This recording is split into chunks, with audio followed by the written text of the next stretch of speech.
abran sus Biblias en Gálatas, capítulo 1, verso 11. El apóstol Pablo empieza su defensa del mensaje de la salvación por gracia.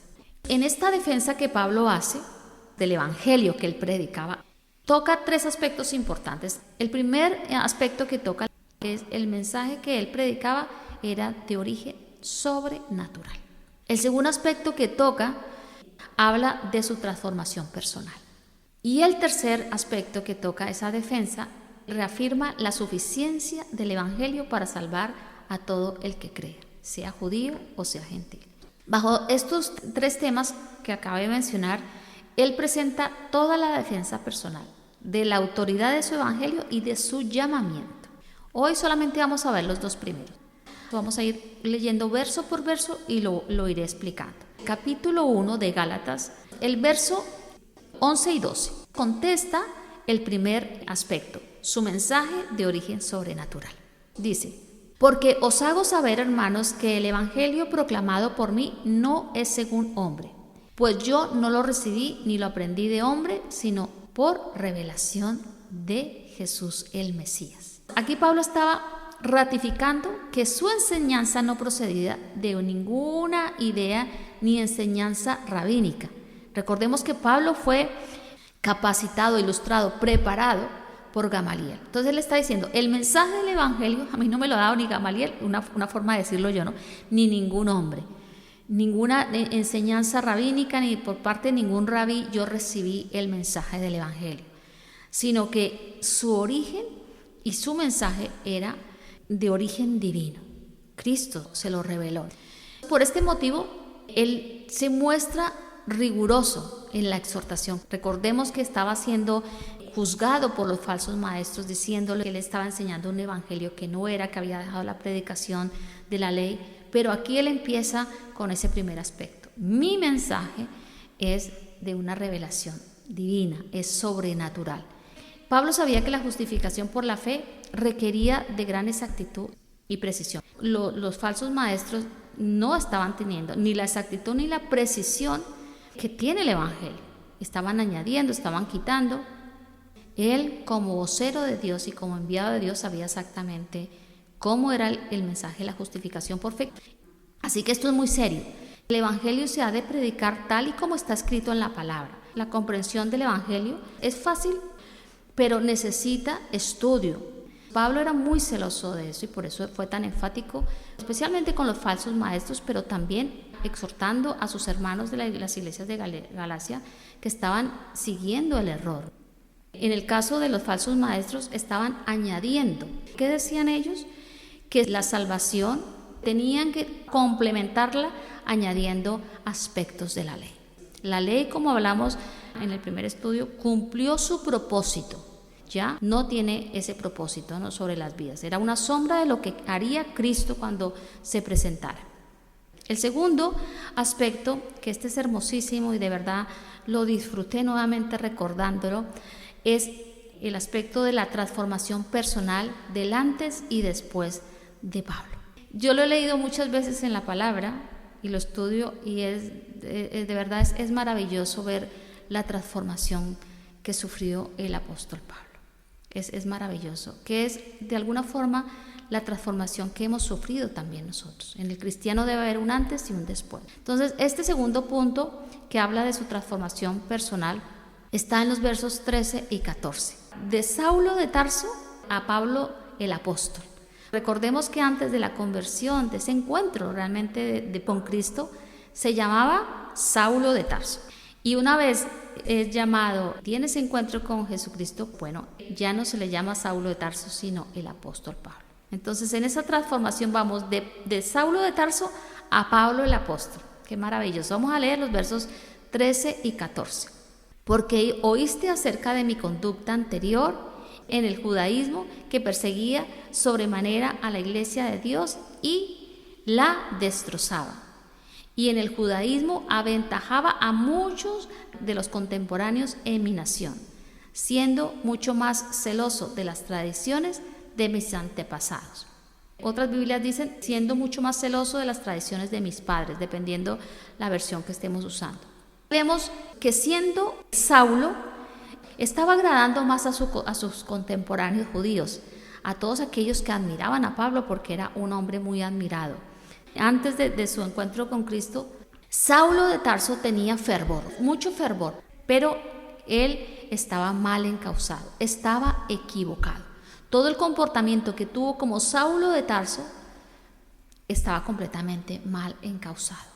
Creía en Dios, tenía una percepción de Dios bajo la ley, y esto también a nosotros nos habla, ¿no? Cuando nosotros caminábamos en nuestra antigua manera de vivir antes de ser cristianos, estábamos mal encausados. Yo no era ni atea ni incrédula, yo creía en Dios, tenía una percepción de Dios, pero no le conocía, porque por creer no somos salvos. Así como Saulo, vemos mucha gente equivocada siguiendo religiones equivocadas con fervor. Los católicos creen y tienen mucho fervor, pero están mal encausados. Saulo llegó a pensar que Cristo era un impostor y que su mensaje de salvación era mentira. Ese era el criterio y el pensamiento que tenía Saulo de Tarso sobre Cristo. Creyó que Dios había hablado a través de Moisés porque él creía en la ley, creyó en todo lo que Dios transmitió a Moisés, pero se resistía, como Saulo de Tarso se resistía a creer que Dios había enviado a Jesús de Nazaret. Creía en Moisés, un hombre usado por Dios, y se resistía a creer en Jesús. Y esto es determinante para la vida de cualquier ser humano. Podemos creer en Dios, pero si no creemos en Cristo, nuestra fe es incompleta, porque es por Cristo que nosotros podemos llegar al Padre. Es decir, que si el Padre dice, bueno, tú crees en mí, pero no crees en la obra de Cristo, no crees que Jesucristo vino a morir por tus pecados, que es a través de Cristo que tú puedes llegar a mí, pues no nos sirve de nada. Así que la fama que tuvo Saulo de Tarso era bien conocida en aquel momento, primer siglo, porque él persiguió a los cristianos, a la iglesia de Cristo, con mucha crueldad. Estamos hablando hoy de Saulo, pero habían otros que Sanedrín los perseguía y no los aceptaban, ¿no? Fueron perseguidos. Siempre el cristiano va a ser perseguido. Desde el primer siglo hasta que llegue el Señor seremos perseguidos. Saulo recibió su educación de la ley a los pies, se dice que de Gamaliel, ¿no? Y Gamaliel era un gran rabí. Todos los que lo conocían sabían que él era un alumno brillante. Todos sabían que Saulo de Tarso era el alumno brillante de Gamaliel. Celoso con la ley, practicante de la ley. Los que lo veían perfilaban en la vida de Saulo de Tarso un líder influyente para la fe judía, como un gran representante, con mucha erudición, tanto en la parte de la ley como también después, ¿no? Prácticamente el Nuevo Testamento es escrito por Pablo, entonces es un hombre con mucha erudición. Para él el cristianismo era una creencia extraña. Como Saulo, antes de la conversión, fue muy respetado. Vemos en el libro de los Hechos que hay varias menciones del antes y el después. Saulo de Tarso hace parte del antes y Pablo el apóstol después de ese encuentro. Los miembros de la iglesia donde él estaba dirigiendo esta carta a los Gálatas conocían quién había sido Saulo de Tarso, el pasado de Pablo. Vemos en los versos 13 y 14 que él mismo recuerda y dice: viví en el judaísmo. Viví tiempo pasado, porque aquí ya está hablando como Pablo el apóstol. Perseguí a los cristianos de forma que dice desmedida, con violencia, hacía todo lo posible para destruirlos. Y mostré más celo que cualquier otro judío por las tradiciones. Está haciendo la defensa de su mensaje y de su ministerio. Saulo fue celoso de las tradiciones de sus antepasados. Y quiero aclarar este concepto cuando dice que era celoso de las tradiciones de sus antepasados. Se está refiriendo a la ley oral. La tradición oral es lo que en nuestro tiempo se conoce como el Talmud. Recogía las discusiones del Pentateuco sobre la historia, sobre las tradiciones y leyendas. Y se iban pasando de generación en generación.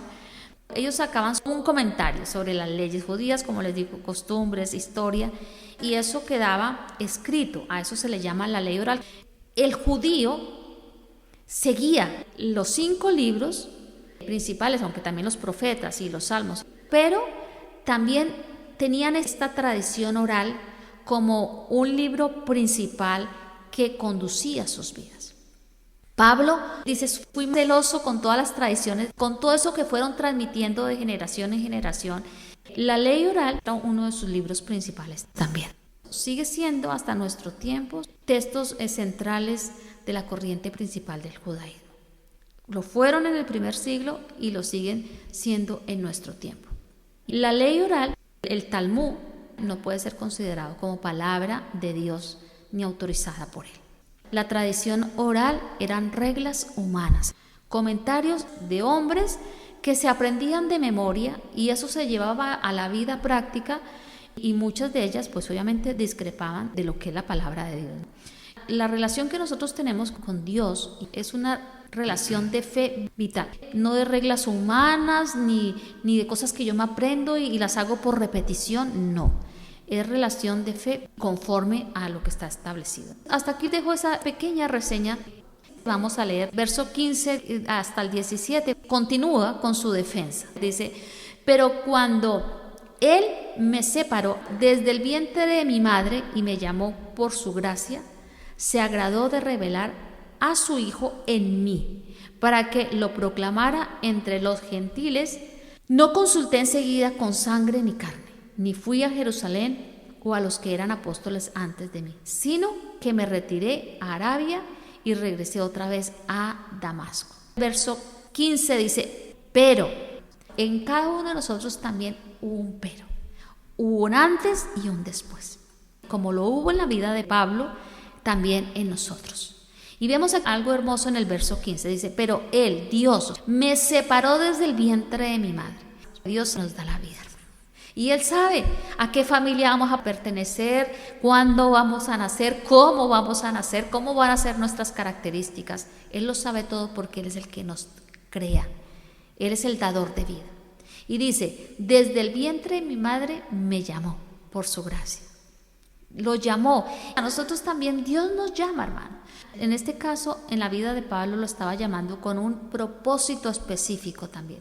Y nosotros también somos llamados con propósitos específicos, hermanos. Tenemos llamados. En esa relación hermosa de padre e hijo, que es la que tenemos con Dios, vamos descubriendo, nos vamos dando cuenta para qué Él nos ha separado.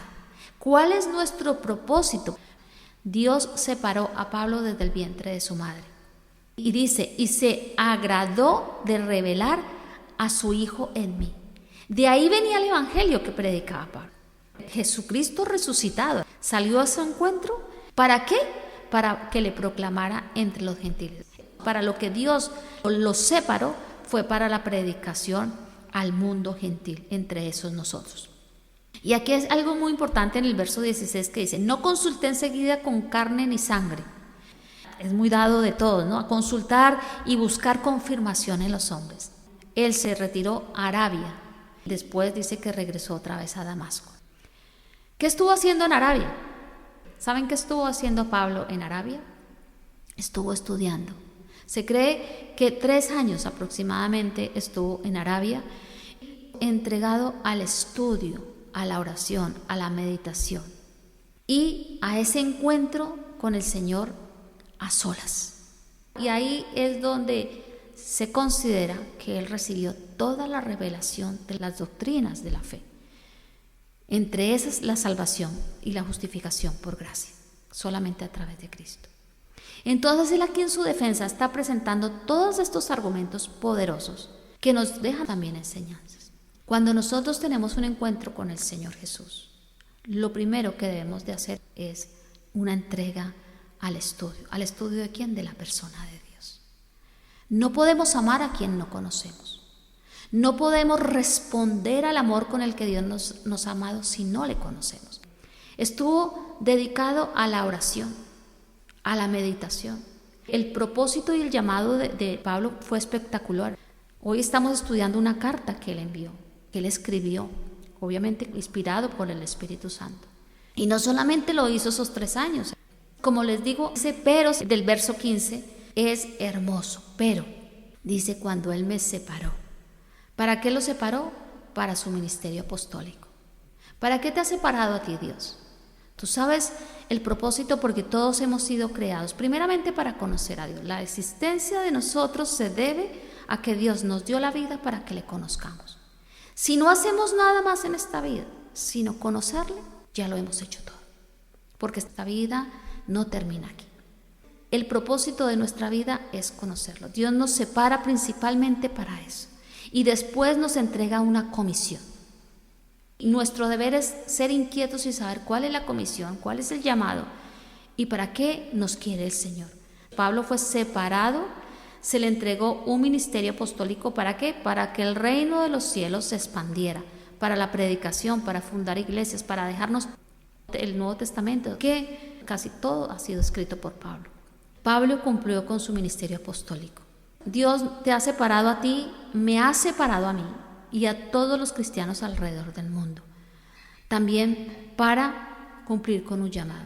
Nos separa primeramente del pecado. A Saulo, cuando lo llamó, lo separó de esa vida de pecado, de todo el odio, el rencor. Bueno, se cree que él estuvo y fue uno de los promotores de la muerte del primer mártir de la iglesia cristiana, que es Esteban.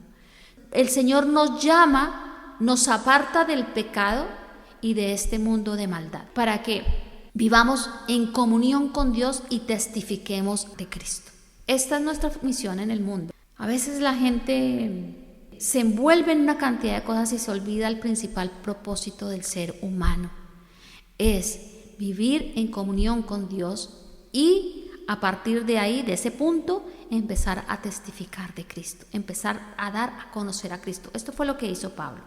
Dio a conocer a Jesucristo. El llamado de Pablo y su mensaje no vino por intervención de ningún hombre. Fue un acto milagroso del Señor. Vino a su vida directamente de Dios. Y eso es lo que Pablo está diciendo en toda su defensa. Hay algunas citas que quiero que leamos porque son muy importantes.